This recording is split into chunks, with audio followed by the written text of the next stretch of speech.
नजम सेठी साहब का दावा है कि लाहौर के 4 हलके खोल दिए जाएंगे और ये हलके पीटीआई को ये बताने के लिए कि आप ज़रा हाथ हौला रखें इसलिए खोले जाएंगे, या जो नजम साहब की बातों से मैं ड्रॉ कर सका, जो मुझे समझ आई वो यही आई कि बल्कि वो खुद भी फरमा रहे थे कि नवाज शरीफ साहब की इंटरफेरेंस जो है पंजाब में, नवाज शरीफ साहब की इंटरफेरेंस वफाक में और ये सारी चीज़ें, और वो खुद ही ये सीट छोड़ दें तो बाहर चले जाएं।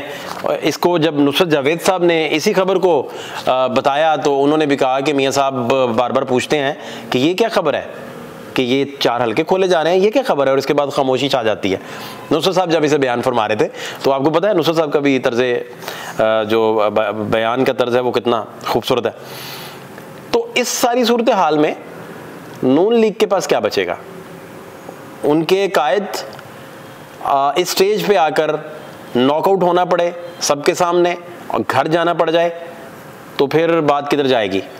और जो मॉरल ग्राउंड है नून लीग की वो कितनी डैमेज होके, और जो वो सारे के सारे लोग अब सदर पाकिस्तान आसिफ अली जरदारी साहब हैं, वज़ीर आज़म शहबाज शरीफ साहब हैं, स्पीकर याद सादिक साहब हैं, तो ये सारा मैकेनिज़्म आपको धड़ाम से गिरता हुआ दिखाई देगा इस सूरत में कि नून लीग जो है वो उसकी एक मॉरल ग्राउंड नहीं रहेगी। इस पे बहुत सारी डिटेल गुफ्तगू हो सकती है, बहुत गुफ्तगू मज़ीद भी हो सकती है, बड़ी बातें इसमें की जा सकती हैं, इसके बहुत सारे ज़ाविये हैं, बहुत सारी मालूमात है जो हमें पता है, हमारे तरह बहुत सारे जर्नलिस्टों को पता है। उससे हट जाएं ज़रा एक सेकंड के लिए, बात करते हैं उस बंदे की जो गरीब इंसान है जिस तक गवर्नमेंट को पहुंचना है और जिस तक मीडिया को पहुंचना है। मीडिया किसकी आवाज़ है? आवाम की आवाज़ है। तो ये पावर कॉरिडोर्स तक किसको पहुंचाता है? आवाम की आवाज़ को पहुंचाता है। आज मेरे एक बड़े करीबी अजीज़ हैं, बड़े करीबी दोस्त हैं, उनको मैंने गाड़ी में साथ लिया, उन्हीं की गाड़ी में सवार होके तो मैंने उनसे कहा कि मैं आपको मून मार्केट उतार देता हूँ, तो मून मार्केट आप किसी भी जगह से सर्वे कर लीजिए और ख़रीदारी कर लीजिए कि आपको फलों का रेट, क्योंकि कल हम सिंहपुरा मंडी गए थे तो सिंहपुरा मंडी में हमने देखा कि क्या हालात थे और किस कदर शिद्दत के हालात ख़राब थे और अवाम बिलबिला रहे थे, अवाम परेशान थे, अवाम जो था इस कदर डिप्रेशन मैंने किसी रमज़ान में नहीं देखा। ऑफ कोर्स हर रमज़ान में इसी तरह रहा, ये इसी तरह का एक बर्डन आता है गवर्नमेंट पे, बुज़दार सरकार में भी इसी तरह का बर्डन आया, और लेकिन ये बर्डन जो कल वाला था बहुत सारी तवक्कुआत लेके आया, बहुत सारी तवक्कुआत वाबस्ता थी कि मरियम बीबी वज़ीर आला बन चुकी हैं और सरकार बन चुकी है, अपनी पावर जो है वो दोबारा उन्हीं लोगों को मिल चुकी है जो पहले से कोई 7 दफ़ा उनके घर वज़ारत आला जा चुकी, 5 दफ़ा का वज़ीर आज़म शिप का तजर्बा, 3 दफ़ा बड़े मियाँ साहब का, 2 दफ़ा छोटे मियाँ साहब का, और उसमें मियाँ साहब वज़ीर आला रहे, छोटे मियाँ साहब वज़ीर आला रहे, अब बेटी वज़ीर आला हैं, हमज़ा साहब वज़ीर आला रहे। तो घर का तकरीबन हर फर्द जो है जो इस कैटेगरी का है वो तकरीबन वज़ीर आला रह चुका, जो 4 बड़े नाम हैं घर के। तो दोस्त के साथ हम जी उधर पहुँचे। दोस्त बड़े नफीस इंसान हैं, बड़े प्यारे से, बड़े हम्बल तबीयत के हैं, अग्रेसिव भी नहीं है, बड़े प्यार से बात करते। तो मैं उनका इंतखाब भी इस वजह से किया कि लड़ाई वहाँ नहीं कर बैठेंगे, कुछ छोटे से काम में आप किसी दोस्त को ले जाएं एग्रेसिव हो तो लड़ पड़ता जाके। तो उन्होंने जाके ख़रीदारी शुरू कर दी। अब ख़रीदारी शुरू करने के लिए माल्टा ख़रीदा उन्होंने और कहने लगे कि मैंने माल्टा ख़रीदना है। तो वो जो माल्टा बेचने वाला शख्स था उसका नाम अमजद था। अमजद ने हमारे दोस्त जो इमरान साहब हैं उनको कहा कि भाईजान ये जो आप माल्टा ख़रीदने लगे हैं ये तो 450 रुपये किलो है, किलो के एतबार से हमने देना है, और 450 रुपये। तो 450 रुपये की बात सुन के वो ज़रा हैरान हुए। उन्होंने कहा जी आप मुझे रेट लिस्ट दिखा दें। तो उन्होंने रेट लिस्ट जो है उस तक तो बात ही नहीं गई। उन्होंने कहा अगर रेट लिस्ट पे आपने लेने तो फिर सारे लेके जाएं। तो वो कम से कम पूरा बल्क जो पड़ा था वो 6, 7, 8 किलो का होगा, पूरा बल्क 5-6 किलो से ऊपर का था, वो 5 दर्जन से भी ऊपर का था, इस तरह कह लें। तो वो पूरा उन्होंने 6 माल्टे भी खरीदने हैं या 12 भी खरीदने हैं तो वो तो उस तरह खरीदेंगे। रेट लिस्ट जब देखी गई तो उसमें 300 रेट था, 290 रेट था, वो भी अव्वल का। तो वो बात कोई बनी नहीं।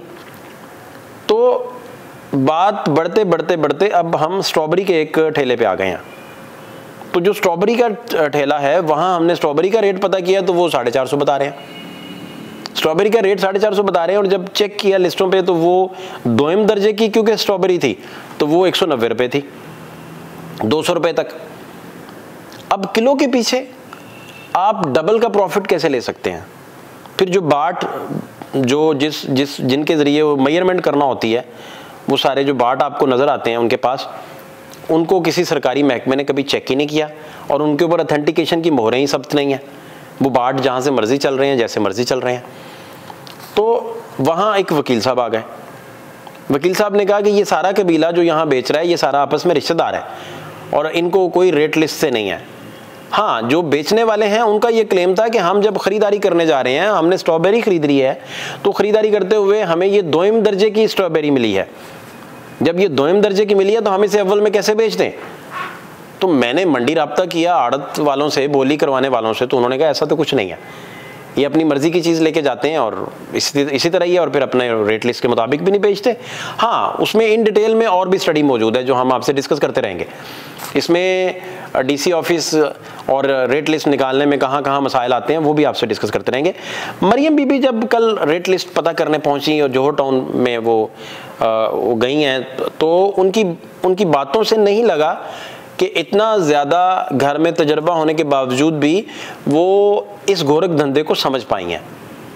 अभी इक़्तिदार को दिन चंद हुए हैं, लेकिन कल अवाम ने कहा, मैंने उनसे यही बात पूछी, मैंने कहा जी चंद दिन तो अभी हुए हैं। उन्होंने कहा जी रमज़ान अगर इस तरह गुजर गया तो फिर, क्योंकि टूर्नामेंट टू टूर्नामेंट वेरी करता है, आप T20 कप अगर आ जाए और उसमें कहें जी हम खैर है बाद में देख लेंगे, सेट कर लेंगे चीज़ों को, नहीं, ऐसा नहीं होता।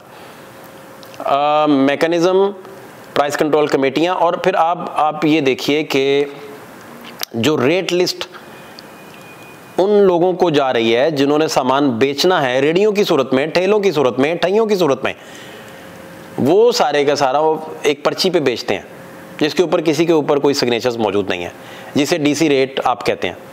और डीसी रेट के ऊपर एक स्टैंप मौजूद है, लेकिन वो स्टैंप के नीचे कोई सिग्नेचर नहीं है मुतल्लिका किसी अथॉरिटी के। उससे भी आगे चले हैं इस बहस को एक साइड पे रखते हुए, वो 30 रुपए की सरकार उन तक पहुंचाती है। सरकार को पता है ठैये कहाँ कहाँ लगे हैं, सरकार को पता है कि उन ठैयों को हमने रेट लिस्ट पहुंचाना है, लेकिन सरकार को ये नहीं पता कि ज़िंदगी में कभी उस रेट लिस्ट पे कभी कुछ बिका ही नहीं। सिंहपुरा मंडी में कल पूरी की पूरी मंडी जो है वो जंगल का कानून का मंजर पेश कर रही थी कि आवाम जो है जो चाह रहे थे उन्हें नहीं मिल रहा था, जिस स्टैंडर्ड का चाह रहे थे उन्हें नहीं मिल रहा था। अगर स्टैंडर्ड का मिल रहा था तो पैसे स्टैंडर्ड के नहीं थे, जो पैसे बनते थे वो उनसे चार्ज नहीं किए जा रहे थे, जो रेट लिस्ट थी उसके मुताबिक नहीं बिक रहा था, कुछ भी रेट लिस्ट के मुताबिक नहीं बिक रहा था। तो ये फिर रेट लिस्ट क्यों है? आप जब भी किसी से रेट लिस्ट का पूछते हैं तो वो कहता है भाई ले लें, रेट लिस्ट के मुताबिक ले लें। तो वो फिर आपसे गुफ्तगू करता है, आपसे लड़ता है, आपसे झगड़ता है, आपको बातें सुनाता है, आपके साथ तंज करता है, आपको कहता है कि मेरे साथ ज्यादती हो गई, मैं मजलूम हूँ, मेरे साथ मजलूमियत का इजहार करें। तो मरियम बीबी जब रेट लिस्ट पता करने कल पहुंची हैं तो मुझे लाहौर को डील करते हुए, हमारी टीम को डील करते हुए काफ़ी टाइम गुजर गया, लेकिन हमें ऐसा नहीं लगा कि या उन्होंने ब्रीफिंग ली नहीं, या उन्हें ब्रीफिंग दी नहीं गई, या अगर ब्रीफिंग ली भी गई है, दी भी गई है, तो वो ब्रीफिंग समझ नहीं अभी पाई। तो इस वजह से प्राइस कंट्रोल कमेटियां फाल करना ही का असल मसला नहीं है। आपकी जो लिस्ट बनती है उस लिस्ट में भी जो डीसी रेट निकलता है वो जो आड़त करने वाले लोग हैं उनको वारा नहीं खा रहा होता। वो कहते हैं हमारा इसमें प्रॉपर प्रॉफिट ही नहीं है, डीसी क्लेम करते हैं प्रॉफिट पूरा है। ये बहस है बहुत बड़ी। ये बहस जब वज़ीर आला साहिबा के सामने आ जाएगी और वो सारे बैठ के बात करेंगे तो फिर कुछ उन्हें आड़तियों की माननी पड़ेगी और कुछ उन्हें अपने स्टाफ की माननी पड़ेगी, तो बात तो फिर उधर की उधर रह जाएगी। इसका तो कोई हल नहीं निकलेगा। और आते ही वज़ीर आला साहिबा ने कहा था कि ये सारे तजावुज़ात भी हम हटा देंगे। वो रेडी, एक एक रेडी किसको क्या क्या दे रही है, गवर्नमेंट को, उसके इदारों को, डीसी ऑफिस को सब पता है, हर चीज़ का पता है, हर चीज़ का उनको पास रिकॉर्ड मौजूद है, लेकिन इसका कोई हल नहीं है। फिर हल ना होते हुए हमारे जो अजीज़ दोस्त हैं वो खाली हाथ अपने घर वापस आ गए। और रमज़ान में उन सारे लोगों की खुशियाँ फिर ब्लॉक हो जाती हैं जिन्होंने बहुत थोड़े पैसों में, चंद पैसों में कुछ ख़रीदना है, फल उनकी पहुंच से दूर हो जाते हैं। हमें बताया गया कि स्ट्रॉबेरी जब दोयम आती है तो हम वहाँ से ख़रीद के आते हैं, तो वहाँ मंडिये वाले हमें दोयम स्ट्रॉबेरी दे देते हैं, तो हम क्या करें? तो मैंने उनसे पूछा कि सिंहपुरा मंडी में सबके पास सब्जियां एक क्लास लगी हुई हैं, बेहतरीन सब्जियां लगी हैं, फिर भी वो रेट लिस्ट पे नहीं बेचते। पाकिस्तान के रवाज में किसी मार्केट में रेट लिस्ट के मुताबिक कुछ नहीं बिक रहा, और ये एक ओपन ट्रुथ है। फवाद शहबाज खान को इजाज़त दीजिए, अल्लाह ने के पान।